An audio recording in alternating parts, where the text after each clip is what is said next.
2027 Asian কাপেও খেলে ফেলতে পারে বাংলাদেশ ফুটবল।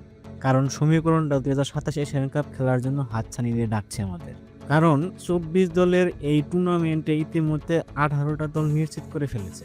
এখন 6টা গ্রুপ আছে, প্রত্যেকটা গ্রুপে আছে 3টা করে দল।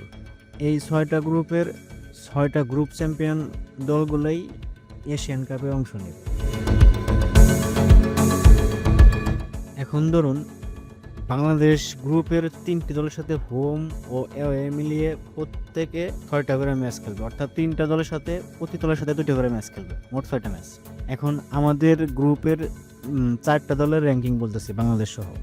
ভারতের র্যাঙ্কিং হচ্ছে 126তম, হংকংয়ের 155তম, সিঙ্গাপুরের 160, বাংলাদেশের 185। হ্যাঁ, দেখা যাচ্ছে বাংলাদেশ তুলনামূলক দুর্বল দল। এখন এই সমীকরণ হিসেবে তো বাংলাদেশ কোয়ালিফাই করার চান্স নাই। এর জন্য বাংলাদেশের সবচেয়ে গুরুত্বপূর্ণ হচ্ছে ভারতের বিপক্ষে ম্যাচ। ভারতই গ্রুপের শক্তিশালী দল এবং চ্যাম্পিয়ন হওয়ার অন্যতম দাবিদার। তাদের সাথে 25 তারিখের ম্যাচটা জয় করলে বাংলাদেশের জন্য হবে সুবর্ণ সুযোগ। আশা করি পরাজয় নিশ্চিত। ভারতের ম্যাচ দুটি খেলে থাকে আর 4 ম্যাচ।